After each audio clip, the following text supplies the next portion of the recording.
Bonjour, je suis Adèle. Ici, vous découvrirez des voyages qui ont bouleversé la vie et chamboulé les convictions d'hommes et de femmes de tous âges et de tous horizons. Chaque semaine, je reçois un invité qui me raconte en quoi un pays a transformé sa vision du monde ou l'a poussé à quitter un mode de vie qui ne lui correspondait plus. Alors laissez-vous porter par le premier podcast qui raconte une histoire autour d'un voyage. Bienvenue chez les Frenchies autour du monde, le podcast des voyages qui ont du sens.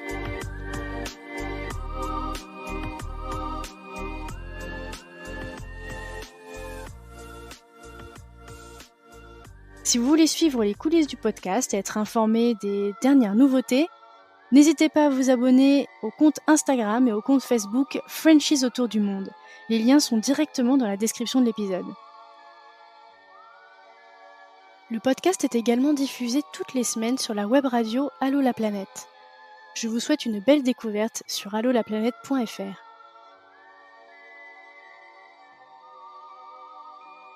À tout juste 31 ans, Miyari a déjà vécu 1000 vies.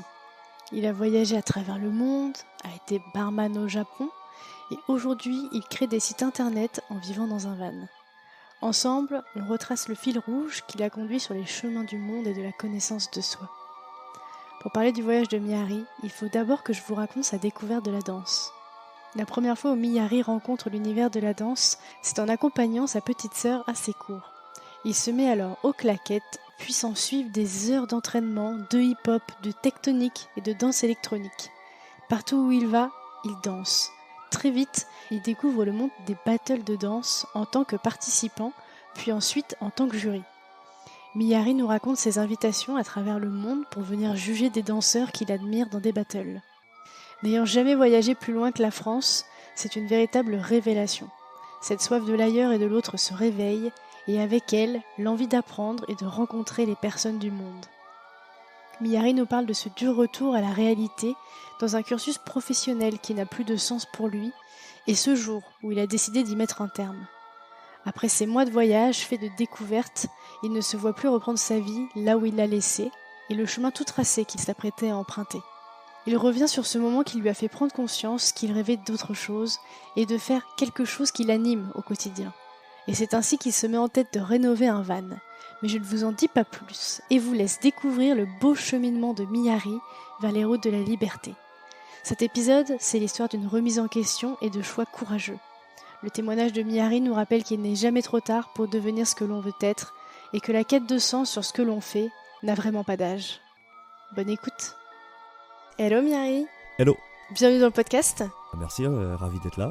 Ça me fait très plaisir de te recevoir aujourd'hui. En plus, ça fait très longtemps que je n'ai pas accueilli de danseurs sur le podcast depuis la saison 1. J'avais reçu l'incroyable Elisa et l'incroyable Kitri qui ont fait un tour d'Europe de la danse. Elles allaient à la rencontre des danseurs dans chaque pays d'Europe et c'était hyper inspirant. Trop bien. Je me souviens, c'était en plein confinement et qu'est-ce que ça a fait du bien, cet échange là sur la danse et sur tout ça. Pour ceux qui voudraient l'écouter et rattraper leur retard, il s'agit de l'épisode numéro 13 du podcast de la saison 1. Mais aujourd'hui, on va parler danse autour du monde avec toi. Donc je suis super contente de remettre ce sujet en saison 4. Et bah pareil, moi je suis ravi, je suis grave content de pouvoir partager mon expérience. Ben écoute, on va commencer tout de suite dans le vif du sujet. Est-ce que tu pourrais te présenter pour nos auditeurs, donc nous donner ton prénom, ton âge, la ville où tu es né en France, et puis nous dire ce que tu fais en 2-3 mots dans la vie professionnellement. Moi je m'appelle Miyari, donc j'ai 31 ans, et je suis né à Ivry, donc en région parisienne, dans le 94. Et actuellement, je suis freelance, chef de projet web freelance. Donc, je crée et gère les sites internet de mes clients. Et voilà, et tout ça depuis le Camtar. On aura l'occasion d'en reparler, donc voilà. Super. Est-ce que tu peux nous parler un petit peu de l'origine de ta passion du voyage ? Est-ce que toi, ça t'est arrivé plutôt dans l'enfance, en famille ? Ou est-ce que ça t'est arrivé plus tard, justement, quand t'es devenu adulte et que tu as pris ton envol ? Bah, je pense comme, je vais pas dire beaucoup de personnes, mais comme d'autres personnes, j'ai voyagé avec la famille, avant tout. Voilà, les vacances, tout ça. Mais à ce moment-là, j'ai pas eu de passion pour le voyage à ce moment-là. Pour moi, c'était juste des moments où voilà, tu profites avec la famille. Par exemple, j'étais à Madagascar. C'était un vrai choc, on va dire émotionnel, parce que là-bas, la vie, elle est vraiment différente. Mais pour autant, je me suis pas dit, j'ai envie de rencontrer d'autres cultures, etc. Pour moi, c'était vraiment un voyage familial. Mais c'est après coup, j'ai eu la chance de voyager grâce à la danse. À partir de mes 18 ans, on va dire. peut-être avant, je me souviens plus très bien. Et c'est à ce moment-là, lorsque, en gros, on m'invitait pour voyager à l'étranger, grâce à la danse. Et c'est à ce moment-là où vraiment j'ai rencontré des cultures, parce qu'à chaque fois, je dormais chez des locaux. Moi, je voulais pas dormir à l'hôtel ou ce genre de truc, même si l'organisation pouvait me financer des hôtels, etc. Moi, à chaque fois, je dormais chez des locaux. Et c'est là où vraiment j'ai une passion pour le voyage, tout ça grâce à la danse. Donc, je suis content. C'est vraiment les 2 points que j'aime dans la vie, on va dire. Donc voilà. L'origine de ta passion de voyage, finalement, elle est un peu liée, même beaucoup, à ta passion pour la danse. Ben moi, c'est ce que je dis souvent aux gens, c'est que c'est la danse qui m'a fait rencontrer le voyage. Et ben, je suis carrément content de ça, hein, finalement. Parce que moi, j'ai appris la danse dans ma chambre et ensuite dans la rue. Et donc, du coup, que ça me permette de voyager, bah, c'est incroyable. Quel type de voyageur tu es? Alors je pense que tu nous as un tout petit peu dressé le tableau déjà. Je veux bien que tu nous racontes un peu peut-être l'évolution de toi en tant que voyageur. Qu'est-ce que tu pourrais dire? C'est une bonne question. En fait, plus les années passent et plus j'ai besoin d'aventure. Je vais pas dire extrême, hein, mais en fait, j'aime bien être dans la merde. En gros, c'est ça l'idée. Et du coup, plus les années passent, plus j'aime bien ça, en fait. Devoir me débrouiller, etc. C'est ce qui me plaît. Autant au début, voilà, j'avais les organisations qui m'appelaient, j'allais chez des locaux, mais je me laissais guider par les gens. Voilà, je profitais juste de ce qu'on me donnait. Autant plus les années passent, plus j'aime bien voilà, essayer d'aller dans des spots un peu reculés. Voilà, partir à l'aventure tout simplement, hein. Ok, donc oui, tu es l'aventurier. Alors après, j'aime bien aussi être sédentaire quand je suis en voyage ou ce genre de choses, hein. Mais c'est vrai que je tire beaucoup de satisfaction à partir à l'aventure. Eh ben, j'aimerais beaucoup que tu nous racontes mais l'origine de ta passion pour la danse, du coup, que tu nous refasses un petit peu le fil rouge de tout ça. J'ai commencé, je crois que j'avais 12 ans, j'ai fait 3 ans de claquettes. Donc ça a commencé ici ma passion. J'ai arrêté parce que je subissais des moqueries à l'époque. Mais alors pourquoi claquettes? Comment est-ce que tu as eu envie de faire des claquettes déjà? Bah, en fait, j'allais chercher ma petite sœur à la danse classique. Et juste après, ça enchaînait avec un cours de claquettes. Et donc moi, je regardais et je me disais, ouais, c'est trop cool. Et du coup, bah voilà, j'ai fait 3 ans de claquettes. Mais vraiment, c'était du pur hasard, hein, à l'époque. Ouais, t'étais Voilà. là au bon moment, à ce moment-là, Ouais, quoi. c'est ça, exactement. Et il y avait, quoi, je crois, il y avait 4 personnes dans le cours de claquettes. Mais vraiment, j'étais fan, quoi. Donc j'ai Donc, forcé ouais, mes donc t'as parents. arrêté avec les moqueries quand même, c'est terrible. Hein. Ouais, c'est terrible. En vrai, quand j'y repense, c'est le gros échec que j'ai eu. Bah, c'est affreux. Ouais, c'est triste, ouais. Mais c'est un peu ce qui m'a forgé aussi, parce que du coup après j'ai commencé une autre danse, mais ça bien plus tard. J'ai fait du hip-hop, etc. Mais après surtout j'ai commencé ce qu'on appelle la danse électro. Donc c'est une danse avec les bras, principalement, où on fait des formes géométriques avec les bras en gros. Et ça, à cette époque-là, il y a eu une super mode en 2007 qui s'appelait la tectonique. Ah oui, Ouais, oui, oui. ça a traversé. Ça, je me souviens. Voilà. C'est une sacrée époque. C'était une sacrée époque, ouais, exactement. Et en gros, cette mode-là, elle a subi plein de moqueries après au fil des mois et des années. Mais moi, j'avais commencé ce truc-là juste pour la frime, comme beaucoup de gens à cette époque-là. Sauf qu'au final, je me suis découvert une vraie passion juste pour le mouvement en lui-même. Et après, avec d'autres danseurs qui ont eu la même passion pour le mouvement, on a décidé de pousser le délire. Toute cette mode, elle est partie dans l'oubli. Et nous, on a développé ce qu'on appelle la danse électro à partir des mouvements de cette mode-là. Donc la danse électro qu'on a créée au fil des mois et des années, on l'a fait dans la rue, il n'y avait pas de médias, personne connaissait ça, on l'a fait entre nous. On a fait ce qu'on appelle des événements underground, donc des battles. Et il y a le mouvement hip-hop qui a vu qu'on commençait à faire des battles. Et à cette époque-là, le mouvement hip-hop, c'est le seul mouvement où il y avait des battles. Donc ils ont commencé à nous regarder et à nous dire, mais en fait, vous êtes la tectonique, à se moquer de nous. Et donc nous, on a dit non, on est à danse électro, on commence à faire évoluer la chose. Et entre guillemets, si vous avez un problème, on vient dans vos événements à vous, on vous montre c'est quoi la danse. Et comme ça, on repart tous d'accord. Et donc au fil des années, on s'est battu avec le hip-hop. Et ça a forgé notre danse. Et il y a des vidéos qui sont nées sur Internet. Et c'est de ces vidéos-là, de ces battles-là, que moi, on m'a invité ensuite à voyager à travers le monde. C'est génial. Eh bien, alors, je sais pas si j'ai le droit de faire ça et je suis vraiment navrée si je le fais. Mais moi, ça me rappelle l'époque où je regardais les films Sexy Dance.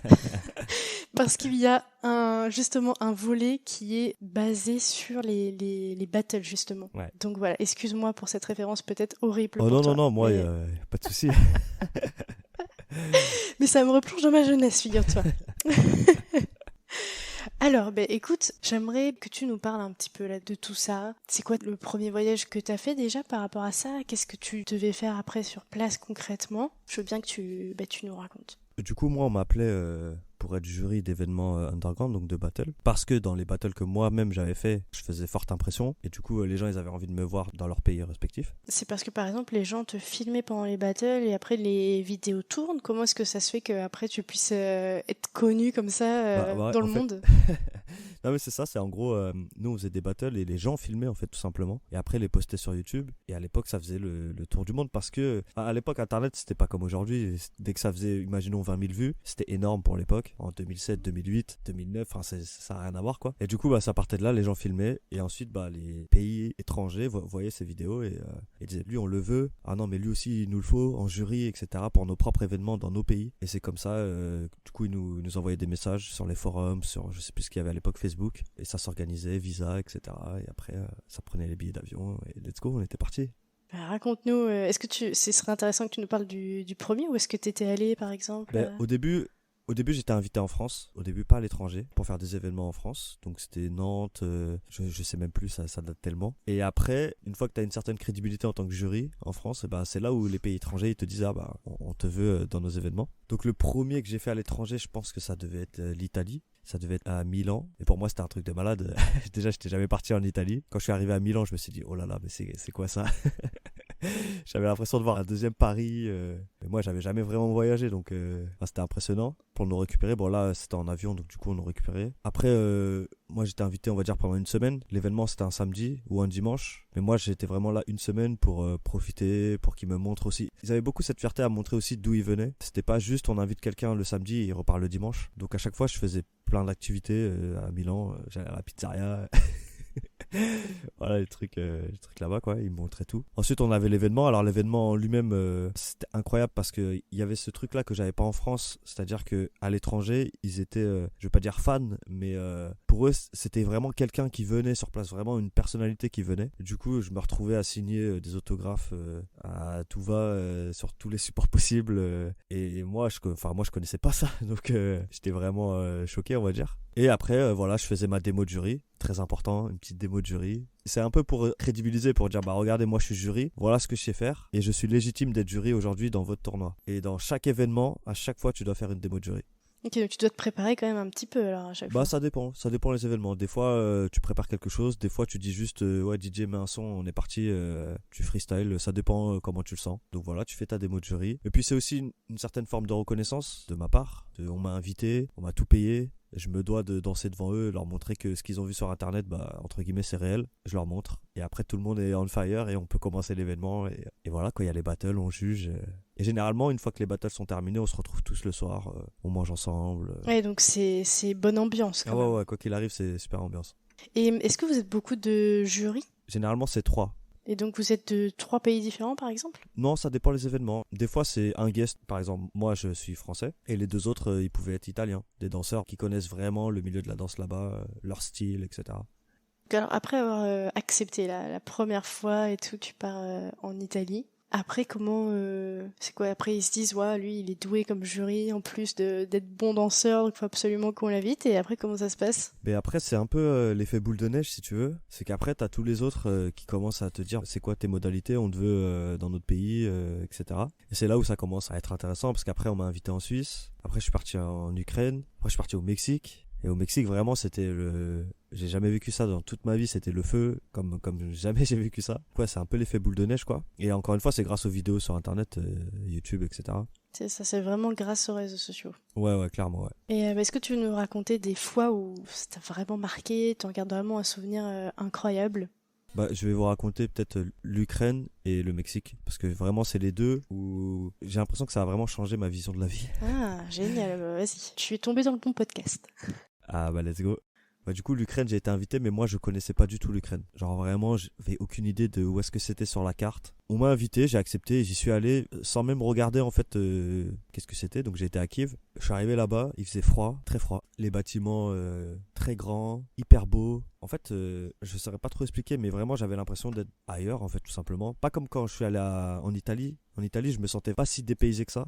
En tout cas à Milan, mais là en Ukraine j'étais dépaysé comme un fou quoi. Et donc pareil je fais l'événement. Là cette fois-ci il y a eu une sorte de changement, c'est que les gens ils étaient là, ils étaient contents que je sois là, mais ils étaient là aussi un peu pour me défier. Du coup il y a eu ce truc là de j'ai dû prouver à plusieurs personnes que j'étais la personne entre guillemets qui voyait sur les réseaux. Donc ça m'a forgé un peu. L'Ukraine ça m'a vraiment forgé parce que j'étais vraiment dans une zone de découverte et en même temps, entre guillemets, on m'agressait. Je vais pas dire on m'agressait, mais au niveau de la danse, on me cherchait du regard, on me disait hey, dès que je peux, je te défie. Et on m'a défié à plusieurs reprises. Et donc ça m'a forgé. J'ai compris que les prochains voyages que je ferais, je devrais peut-être pas y aller en mode totalement serein, quoi. Ouais, faire comme les autres, entre guillemets, où tu y allais un peu plus détente. Ouais, bah moi j'étais en mode bah ils vont être contents de me voir, ça va être cool, je vais montrer ma petite démo de jury et voilà. Mais en Ukraine c'était pas du tout ça. Alors il y a eu de ça, mais j'ai senti la rivalité, j'ai senti que il y en a qui voulaient justement avoir entre guillemets leur petite vidéo battle avec moi et voilà quoi. Donc ça c'est l'Ukraine, mais le plus important pour moi c'est le Mexique. Le Mexique c'est pour moi c'était incroyable. Déjà j'y suis allé 3 semaines pour un événement qui dure un jour. Ah ouais, ok. Et donc là, parce que bon, là tu quittes vraiment le continent européen. Toi, est-ce Ouais. que tu as des appréhensions déjà de partir comme ça au Mexique? Mais je pense qu'à l'époque, j'étais un peu inconscient. Je me disais juste, ouah, je vais kiffer. Voilà, c'est tout ce que, c'est tout ce que je me disais. J'avais aucune appréhension. Même sur place, on me disait de prendre un bus, un car, un autocar à tel endroit, machin, etc. Moi, j'étais en mode, oh, ouais, bah vas-y, dis-moi juste, il faut aller par où, tu sais, par message, alors que j'y connais rien au Mexique. Enfin, pour moi, j'étais vraiment un peu plus inconscient à l'époque. Donc tu t'étais pas vraiment renseigné sur le Ah non, pays, ouais. pas du tout. Pas d'appréhension de partir, de quitter le continent européen, pas du tout. Non, vraiment pas. Mais ouais, mais à l'époque, vraiment, je pense que j'étais inconscient. Donc du coup, t'arrives au Mexique, c'est quoi tes premières impressions? Bah, déjà, avant même de partir, faut savoir une donnée qui est quand même importante vis-à-vis du Mexique. C'est que en gros, mon style de danse, à moi, au-delà de la danse électro, ma façon de danser dans la danse électro, ça a été une sorte de repère au Mexique. J'ai vraiment créé, on va dire, un style dans la danse électro qui a été repris au Mexique. Et en gros, là-bas, ils sont tous... Bon voilà, à l'époque, en tout cas, il y avait vraiment une très grosse fanbase de mon style et ma personne. Donc, j'avais pas d'appréhension à aller au Mexique parce que je savais que j'allais aller dans un endroit où les gens m'aimaient bien, quoi. Ok. Parce que toute la culture de la danse électro au Mexique, eh ben, c'est forgé avec mon style aussi. Donc une fois que je suis arrivé là-bas, déjà, gros choc, j'arrive à l'aéroport, je vois des pancartes, je vois une foule de personnes avec des pancartes, et je me dis, oh là là, mais c'est quoi ça? Et je vois qu'il y a écrit mon nom de danseur, donc Saku, sur les pancartes, je me dis, oh là là, qu'est-ce que c'est que ça? Donc je fais le tour, ni vu ni connu. J'arrive derrière le groupe en question, je tapote sur l'épaule, il se retourne, je dis salut, c'est moi. Et là, voilà, petite folie dans l'aéroport, photo avec tout le monde. Ah ouais, Incroyable, moi c'est j'avais fou jamais ça. vécu ça. Ouais, j'avais jamais vécu ça. Enfin, vraiment, c'était un truc de fou pour moi. Et donc à partir de là, on m'a récupéré. Ensuite, on m'a dit de prendre un autocar quelque part. J'ai pris un autocar, je suis parti à Querétaro. Et du coup, là-bas, on m'a récupéré et j'ai passé 3 semaines au Mexique, chez les habitants, chez plusieurs habitants différents d'ailleurs. Alors, mais comment t'as fait pour trouver ces habitants? Bah en gros, quand on m'a dit de prendre l'autocar, j'étais à Mexico. J'ai pris l'autocar qui a emmené à Querétaro. Et après, à Querétaro, là, on m'a récupéré. D'ailleurs, on m'a récupéré dans une voiture. Laisse tomber. C'était un truc, genre une voiture de sport. J'ai jamais vu ça. J'étais en mode, mais qu'est-ce qui se passe là? Où est-ce que je suis tombé? Et au final, trop bien parce qu'après, j'ai habité chez des gens pendant 3 semaines. Et là, j'ai retrouvé un peu ce côté local, ce côté vraiment humain où allez, on sort des réseaux sociaux, on sort des vidéos, on sort de la danse, juste profite avec des familles mexicaines et c'était incroyable. C'était vraiment le meilleur voyage de ma vie. Après, bien sûr, il y a l'événement en lui-même. Là aussi, ça a été incroyable, pareil. Bah vas-y, raconte-nous. Bah, exactement comme en Italie, un démo de jury. Et là, c'était le feu. Donc là, vous étiez 3 jurys encore? On était 3 jurys, 2 Mexicains et moi. Généralement, ils invitaient un guest étranger et après, ils mettaient des locaux. Et donc là, donc les 3 jurys ont fait leur démo. C'est ça, sachant que y a un des jurys qui était vraiment, on va dire, une star à l'époque au Mexique dans la danse. Avec cette personne-là, on s'est dit, pourquoi est-ce qu'on ferait pas une démo de jury ensemble? Du coup, on a créé une choré, on a fait vraiment tout un truc. Ah oui, carrément. Et du coup, ça a explosé au moment du battle, c'était vraiment incroyable. Après ça, il y a eu l'événement. Là, j'ai pas senti de rivalité, au contraire. Là, j'ai senti que de l'amour. Donc j'étais vraiment bien, j'étais dans mon élément. Même si l'Ukraine, c'était super, hein. Même si l'Ukraine c'était super, je remets pas en cause l'Ukraine. Mais là, vraiment, je sentais que j'étais comme si j'étais un Mexicain, quoi. Et du coup, alors par exemple, il y a combien de participants à ce genre d'événement? Qu'on se rende un peu compte, un peu comment vraiment ça se passe. Ouais, ça dépend vraiment les événements. Des fois, c'est des plus petits événements, mais là, le Mexique, c'était un gros événement. Je saurais plus dire, c'était quand même en 2012, donc c'était il y a 10 ans. Je pense qu'il devait bien y avoir 100 danseurs. Hein. Ok, oui, quand même. Ouais, 100 danseurs et nous on fait des présélections, donc il faut que je regarde les 100 danseurs qui dansent. Et après j'en Un par un? choisis ouais, un par un. Ah ouais, donc déjà t'as ça, donc après tu les sélectionnes. Je les sélectionne et après ça part dans des battles. Je pense que s'il y a 100 danseurs, on en sélectionne 32 ou 16, ça dépend vraiment les tournois. Et après ils s'affrontent et là on juge en direct. Mais alors pour s'affronter, est-ce que c'est genre une sorte de tirage au sort pour que ce soit équitable? Ouais, c'est tirage au sort. Une fois qu'on a les 32 ou les 16, là on part sur le tirage au sort et c'est parti quoi. Et du coup, ça dure combien de temps? Bah généralement ça dure la journée. Il y a des événements qui sont en 2 jours, mais moi j'ai jamais fait d'événement en tant que jury en 2 jours, toujours sur une journée, donc voilà. Bah, en tout cas, c'est de ces voyages-là que ça m'a forgé et que ça m'a donné envie de voyager en fait. C'est le fait d'être avec les Mexicains chez eux, en Ukraine. Ouais, bah, tu peux peut-être nous raconter des rencontres particulières que tu as faites au Mexique, ce que tu as pu vivre en fait en dehors aussi de ces battles. Bah après j'étais, on va dire, un peu le touriste de service quoi. On m'envoyait à droite à gauche pour me montrer les trucs. Moi je me souviens qu'au Mexique à un moment on est parti manger une sorte de tacos dans un resto. On était en mode un peu comme si on était sur un bar et on mangeait le tacos et moi c'était la première fois que j'en mangeais un. Donc j'étais en mode ah mais c'est ça, c'est ça le tacos, ouais, putain, incroyable. Et en fait toutes ces petites découvertes là qui semblent on va dire anodins, mais pour moi c'était incroyable. Sachant qu'il faut bien comprendre que moi j'ai toujours vécu en région parisienne, j'ai toujours on va dire vécu dans les quartiers. Voyager pour moi c'était vraiment une découverte quoi. J'avais pas vraiment de... T'as pas grandi avec ça? Ouais, j'avais pas trop de culture G, j'étais un peu on va dire un mauvais garçon à l'époque. Du coup c'est pas le genre de truc qui m'intéressait. Mais vu qu'on m'offrait de voyager, bah j'ai dit ok vas-y on y va. Et en fait ça a changé toute ma vision de la vie tout simplement. Donc moi je suis grave reconnaissant envers la danse. Même si c'est moi qui dansais, ben je suis reconnaissant envers la danse parce que vraiment ça m'a ouvert tellement de voyages, de rencontres. Même ne serait-ce que aujourd'hui si je rencontre une personne qui danse, je suis même pas obligé de lui parler. Juste on danse ensemble et j'ai l'impression de la connaître. Enfin c'est un autre monde qui s'ouvre. Du coup je suis vraiment reconnaissant envers la danse. Comme tu le dis, tu étais vraiment jeune aussi quand tu as fait ces voyages-là en tant que jury. Mais toi, qu'est-ce que tu imaginais pour ta vie, on va dire? Ouais, est-ce que tu avais envie de faire? Est-ce que tu avais envie de devenir? Comment tu te voyais, toi, vraiment à l'époque?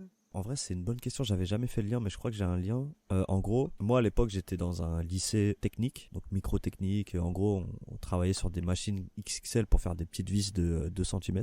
Et moi, ça me plaisait pas du tout, mais j'avais suivi la voie de mon grand frère, qui lui avait fait ça. Du coup, je faisais ça. Et l'année du baccalauréat, j'avais jamais fait le lien, mais je pense qu'il y a moyen que ça soit mes voyages qui m'ont fait péter un plomb. Parce qu'en fait, l'année du bac, j'ai pété un plomb. Et en gros, en plein examen de bac, j'ai quitté l'examen. Et j'ai dit, c'est pas ça que je veux faire de ma vie. Du coup, bah, tu l'imagines, moi, mon père, personnellement, il était très énervé. Mais je lui ai dit mot pour mot, j'ai dit, papa, t'en fais pas si là, j'ai décidé de tout quitter là maintenant, c'est pas pour rien. Et c'est à partir de ce moment-là où j'ai commencé à me frayer un chemin dans la vie que j'ai aujourd'hui. Et je pense que, et c'est même sûr maintenant qu'on en parle, que c'est grâce à mes voyages et grâce à la danse que j'ai tout quitté à l'époque. Je dis tout quitté à l'époque, je parle vraiment de mes études. Hein. Alors vraiment, j'avais fait 4 années d'études pour rien parce que j'ai tout lâché une fois que j'étais en examen de maths. Et à ce moment-là, j'ai commencé à me poser la question de qu'est-ce que je veux vraiment dans ma vie. Et là, j'ai commencé à faire des études en art. Donc c'est l'art de manière générale? C'est du dessin. Et de toute façon, c'est artisanat et métier d'art. Donc ça regroupe aussi la connaissance de l'art, l'histoire de l'art, etc.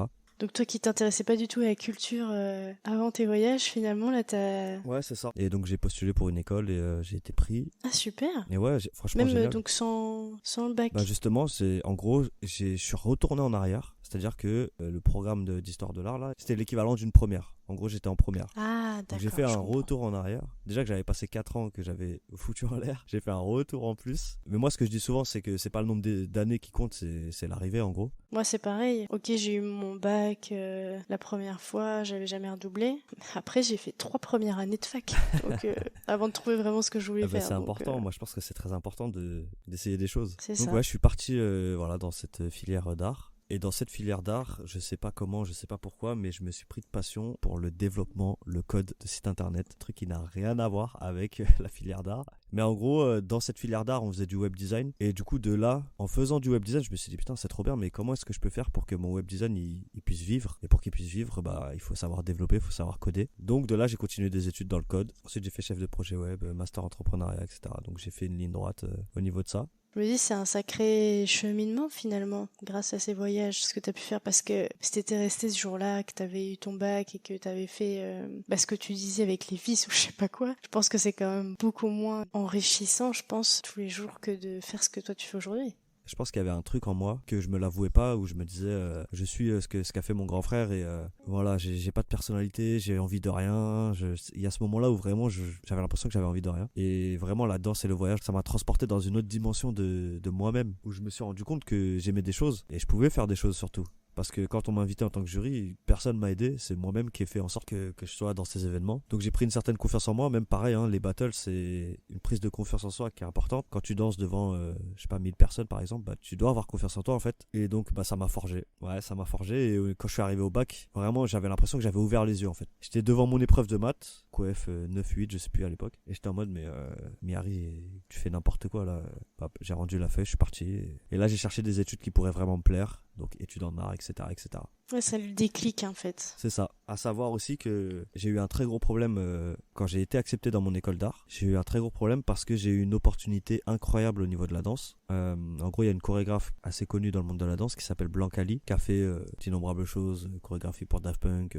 Bon bref, là elle est au Festival de Cannes. Enfin voilà quoi, c'est vraiment un très grand nom dans la danse qui m'a recruté pour faire un spectacle. En gros, on était une dizaine de danseurs électro et on créait un spectacle avec elle qui a fait le tour du monde. Donc ça, c'était pendant que tu te lançais dans tes études? C'est ça, c'était pendant que j'avais été accepté à mon école d'art. Et en gros, bah moi j'ai dit, au bout d'un mois de formation avec Blancali, j'ai dit à Blancali, bah là on va être absent très longtemps à cause des répétitions et des tournées. Est-ce que tu penses qu'il y a moyen qu'on va voir mon école pour justifier ces absences entre guillemets? Donc on est parti voir mon école avec Blancali et l'école a tout simplement refusé. Ah ouais?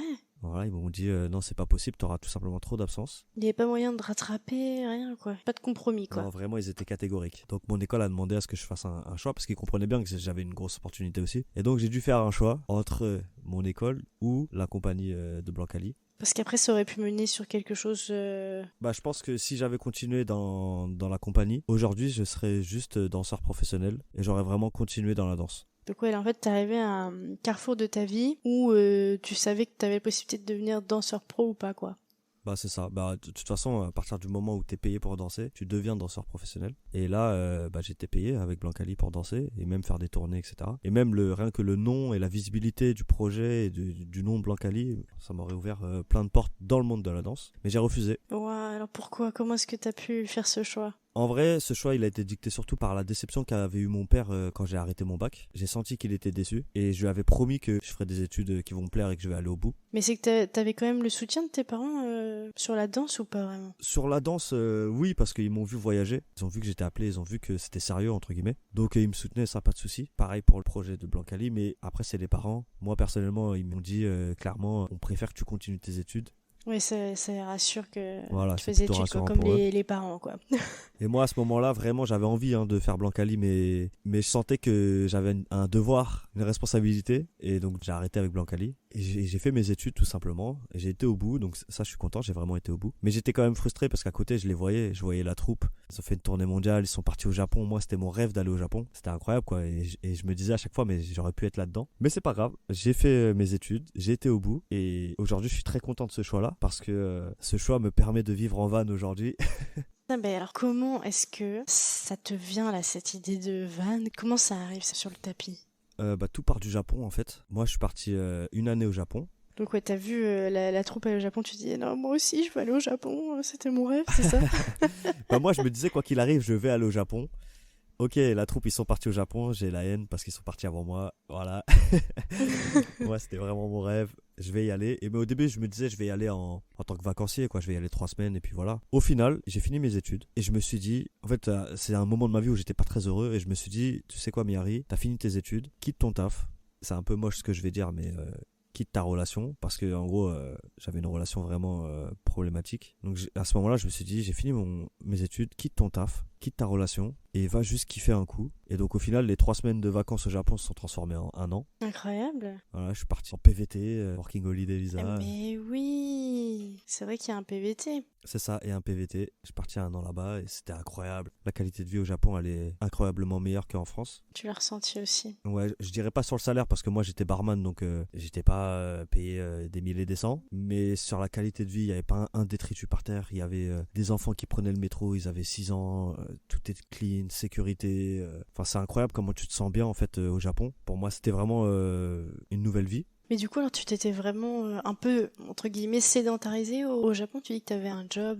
Ouais, bah j'étais barman. Au début j'étais livreur, mais c'était trop dur parce que moi je comprenais pas le japonais. Du coup livrer sur des adresses japonaises, voilà. Ensuite il faut que t'interphones. Déjà faut trouver le nom, faut interphoner. Ah ouais. La personne elle te parle en japonais pour aller le livrer, sauf que tu comprends pas ce qu'il dit. Ouais, j'avoue, c'était un peu complexe. Je prenais dans la rue des gens pour qu'ils m'aident, sauf que eux-mêmes ils parlent pas anglais, donc c'était compliqué. Alors, bref, vraiment une pas très bonne expérience. Donc j'ai trouvé un autre taf en tant que barman. Et t'étais où au Japon? J'étais à Tokyo, à Asakusa, dans le quartier en gros traditionnel de Tokyo. Et donc tu t'étais pris une coloc ou... Ouais, j'étais en coloc. J'étais en coloc avec un ami qui m'a rejoint aussi, pareil, sur le projet PVT. Du coup, on était à deux, on s'est pris une coloc. Et voilà, super expérience en vrai. Après, j'étais barman et en tant que barman, pareil, c'était compliqué parce que les clients, ils venaient me voir, je comprenais rien. Sauf que, voilà, j'avais des serveurs japonais qui, eux, voulaient apprendre le français. Donc, je leur ai dit, écoutez les gars, là, venez, on se pose la blinde de questions. Et comme ça, on est bien. Et pendant 3 semaines, on s'est bombardé de questions. Français, japonais, français, mais toutes les questions les plus basiques du monde. Comment on dit il est quelle heure, comment on dit si, ça. Et au bout de 3 semaines, bah, ça a complètement changé mon voyage au Japon. J'avais un japonais parlé qui me permettait de pouvoir profiter du Japon, on va dire à 90%, quoi. Et donc toi là, le projet, c'était quoi concrètement? Parce que donc t'avais fini tes études, après tu te dis je pars au Japon. Est-ce qu'il y avait un plan? Bah, il y en avait pas, honnêtement. Je profitais juste de la vie en tant que barman. J'avais l'impression que ma vie, elle avait un sens parce que je servais un café, on va dire, à 1,50 €. Le client, il était content, il souriait, on parlait. Alors que quand je faisais des sites internet à 10 000 €, bah, je recevais juste un mail, merci, c'est cool. J'ai l'impression que là, ma vie avait un vrai sens, en fait.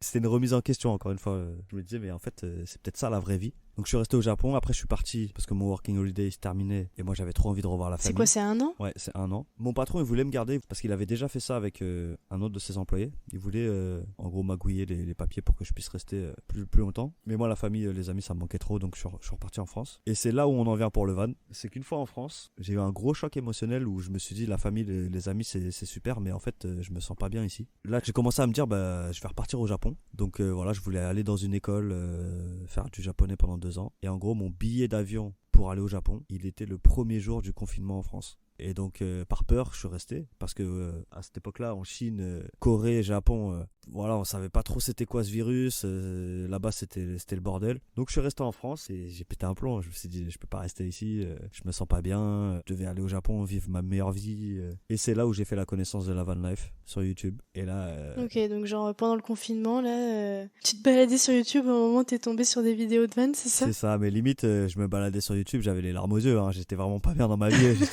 J'étais au bout de ma vie et là, une lumière blanche sur mon ordinateur.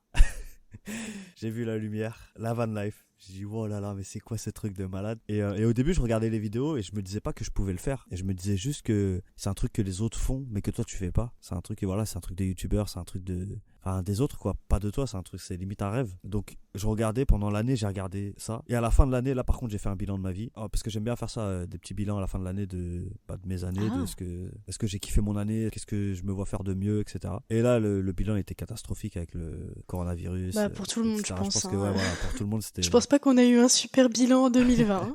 Ouais, je pense pour tout le monde, c'était un peu chaotique. Si ça peut te rassurer un petit peu. Bah, j'échappais pas à la règle pour le coup. Et du coup, voilà, j'ai fait le bilan et je me suis dit, putain, mais Mireille, tu peux pas rester comme ça, c'est pas possible. Et là, j'ai repensé à la van life. Et c'est à ce moment-là où je me suis dit, mais putain, mais c'est ça que je dois faire. Et c'est là où j'ai entrepris toutes les démarches, où j'ai acheté un camion, aménagé, où je suis parti. C'est à partir de là. Et c'est toi qui l'as aménagé? Ouais, avec mon père et mon beau-frère. Au début, mon père, il y croyait pas du tout. Parce que moi, je suis du genre à balancer plein d'idées. Donc, à chaque fois que j'ai une idée, je vais voir mon père, je lui dis, ouais, j'aimerais trop faire ça, ça, ça. Et lui, il me dit, oui, très bien, c'est bien, Mireille, super. Et là, bah, je suis arrivé avec en mode papa, j'ai envie de faire un camion, d'acheter un camion, de l'aménager en mode appartement et de partir. Il m'a dit, ouais, super. Mais le jour où j'ai acheté un camion, c'est là où il m'a cru. C'est là où il m'a dit, ok, je te crois là. Et c'est là où il m'a aidé du coup pour aménager tout ça. Ok, un petit projet familial. Ouais, hyper familial avant carrément. de te lancer, ouais. Ça m'a beaucoup rapproché de mon père, même si j'étais assez proche de lui. Enfin, c'est une expérience. Moi, le camtar, il est autant à mon père que à moi. Genre vraiment, c'était une aventure incroyable avec lui. Et après ça, bah voilà, je suis parti quoi, tout simplement.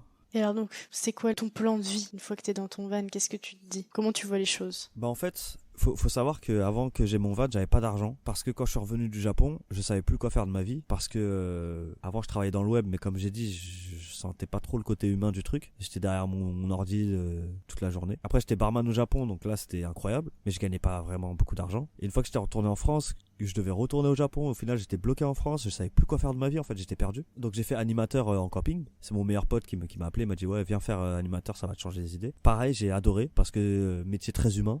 Donc, j'ai adoré. Et Comme après le ça, voyage au final, hein. De ce que tu nous dis des voyages, ce qui en ressort en tout cas de ce que tu dis, c'est à chaque fois le contact humain. c'est ça, exactement. Et après la saison en camping, je savais plus quoi faire de ma vie. L'année allait passer, j'étais au chômage. Bilan de fin d'année, je savais plus quoi faire. Et donc j'avais pas d'argent. Et pour un projet de van life, il faut de l'argent pour acheter un camion, l'aménager. Et là, je me suis posé la question, putain, Miyari, comment tu peux faire pour gagner de l'argent? Et là, j'ai repensé au web. Et je me suis dit, le meilleur moyen que j'ai pour faire de l'argent, c'est de travailler dans le web. Mais il faut que je travaille différemment. Donc là, je me suis mis à mon compte en auto-entrepreneur. Et plus question de bureau, plus question de 1 heure de métro le matin, 1 heure de métro le soir, travailler pour un patron, etc. Je me suis dit, c'est pas possible. Donc j'ai juste changé mon environnement de travail. J'ai dit, voilà, je vais essayer de travailler pour moi, pour voir. J'ai ouvert ma boîte. Et là, j'ai commencé à appeler mon ancien patron, carrément. Et je lui ai dit, voilà, je suis à mon compte. En gros, il me faut des thunes. T'as pas un projet pour moi et tout?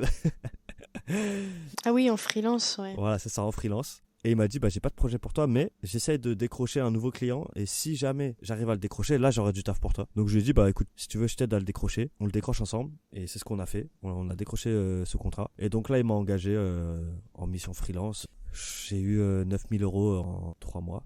Enfin, 3 mois, en une vingtaine de journées de travail. J'étais à 300 euros la journée, 30 jours de travail. Ça fait 9000 euros, voilà. En 30 jours de travail, je me suis fait 9000 euros. Et là, dans ma tête, je me suis dit, oh là là, mais déjà, je peux faire de l'argent rapidement, de n'importe où, m'organiser comme je veux. À partir de là, je sais pas le comment du pourquoi, mais j'ai eu du bouche à oreille. J'ai chopé 2 nouveaux clients, pareil, 9000 euros chacun. Donc en tout, j'ai fait 9, 18, 27, j'ai fait 27 000 vraiment, je pense en 3 mois. J'ai dû faire 27 000 euros. Et pour moi, ça, c'était impossible. À l'époque, c'était impossible. Je travaillais pour 2000 euros net par mois, tous les jours, 8 heures. C'est ça, dans un bureau avec des conditions pas dingues, ouais. Ce domaine-là de l'argent, j'avais même pas conscience qu'il existait. Et en fait, tu te rends compte que quand tu as des capacités et un peu de contact, tu peux faire de l'argent assez rapidement. Et c'est ce que j'ai fait. Et donc, à partir de là, on enlève les charges, etc. Mais j'avais l'argent pour aménager mon camtar. Ah, donc je me suis fait plaisir. Hein. J'ai mis un poêle à bois, panneau solaire, j'ai pris une grosse batterie, l'isolation, j'y suis allé. Enfin, ce qui de base devait juste être un petit projet en mode j'aménage ce que je peux. Là, je me suis fait une vraie maison sur roue. Et là, je suis parti à l'aventure. Et alors donc, qu'est-ce que t'as fait comme périple, etc. Pour moi, l'essentiel, c'était de pérenniser avant tout mon activité. Parce que c'est bien beau l'aventure, mais si je veux que ça dure, il faut bien que j'arrive à pérenniser mon activité. C'est ça, t'as quand même la tête sur les épaules. Ouais, j'avais pas envie d'être déçu encore, j'avais envie de profiter à fond. Donc je voyage que en France pour le moment, parce que pour des questions d'internet, et aussi parce que je voulais être sûr que je pouvais le faire en van, c'est-à-dire travailler et voyager, savoir me coordonner, ne pas céder à juste profiter, enfin vraiment tout un environnement de travail qui est différent, donc je voulais me conditionner, être sûr que je pouvais le faire. Donc j'ai voyagé en France, j'ai travaillé avec mes clients. Il y a des clients, je leur ai dit que j'étais en van, d'autres je leur ai pas dit que j'étais en van, histoire de voir la différence. Et au final, ça s'est toujours très bien passé, pas de problème. Tant que le job est fait et qu'il est bon, après Exactement.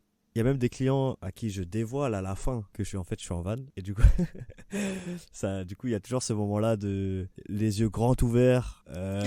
What the fuck en gros. Et j'adore ce moment-là. Donc, voilà. Et puis les entreprises, au début, j'avais un peu peur qu'ils se disent on travaille avec un mec qui est dans un camping-car miteux. Mais quand tu leur montres où je travaille... Pour ton sérieux, t'avais peur que ça passe pas au niveau de... Ouais, la crédibilité. Ouais, voilà, merci, j'avais plus le mot. Ouais, j'avais très peur. C'est pour ça qu'il y en a auxquels j'ai pas dit. Mais au final, quand tu leur montres... Est-ce que tu sentais que ça passerait pas? Ouais, j'avais un peu d'appréhension, quoi. Mais quand tu leur montres le camtar, une fois que tu mets la visio webcam, t'as pas l'impression que je suis dans un camtar. Hein. Vraiment, t'as l'impression que je suis dans un studio de musique. C'est ce qu'ils me disent tous. Au final, à la fin, je révèle le truc et ça se passe toujours bien. Potos. C'est ça.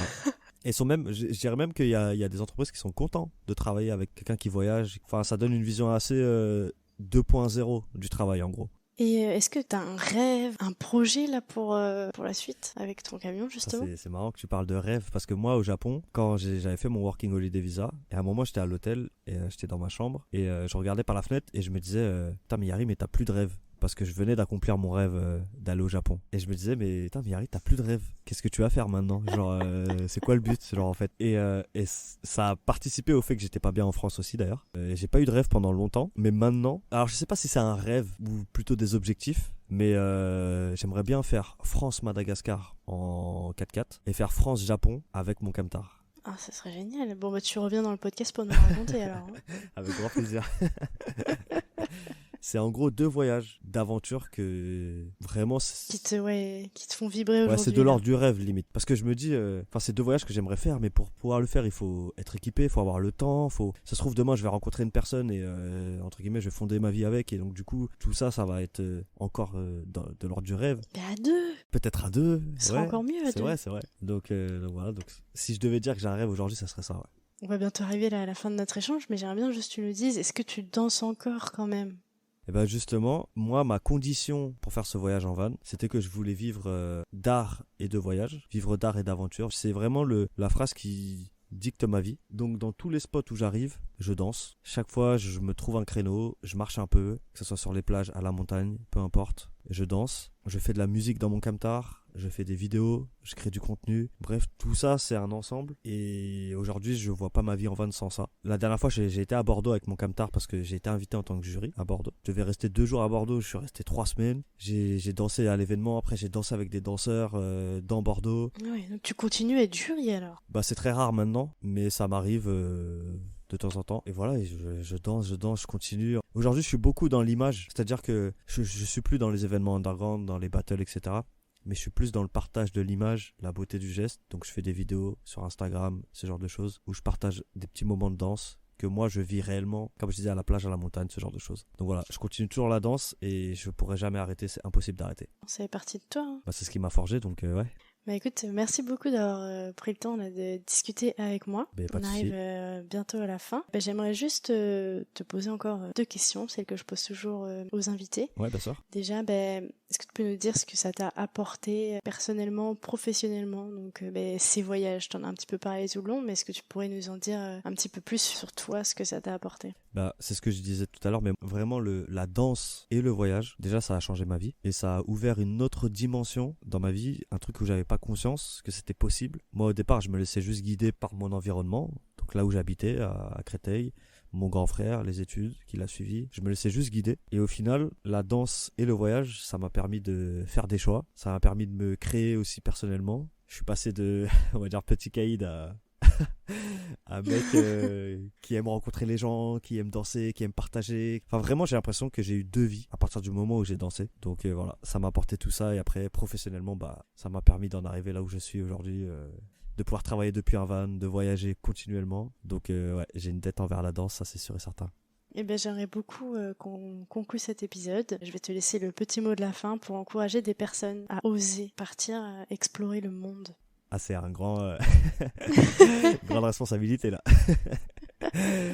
Si je devais passer un message vraiment, c'est que c'est facile de dire aux gens, il faut être ouvert d'esprit. Et je pense que c'est pas si facile à faire. Et je pense que le meilleur moyen pour se rendre compte, enfin réussir à être même extérieur à sa propre vie, c'est de voyager, c'est de partir à la rencontre des autres cultures. Et c'est peut-être un peu bateau parce que tout le monde te dit ça, va voir ailleurs, comment c'est, tu comprendras. Mais même si c'est bateau, c'est la vérité. Et si possible, ne partez pas genre 2 semaines en vacances. Faites un vrai trip, une vraie aventure de plusieurs semaines, plusieurs mois. Immergez-vous vraiment dans la culture. Et quand vous reviendrez en France, je pense que personnellement, vous aurez tous changé. En bien, je pense pas qu'on peut changer en mal.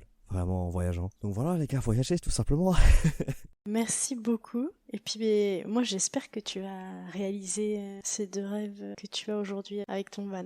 Bah j'espère. Là je regarde vraiment pour le France-Japon. J'essaye vraiment de regarder quelle route je pourrais prendre et tout. Donc peut-être que ça va se faire. On verra. Je te dis à très bientôt. Eh ben ça marche. Merci pour l'invitation en tout cas. J'espère que les gens ont bien aimé le podcast. J'en suis sûre. Ça marche. Bah bonne continuation et à plus tard. Bye.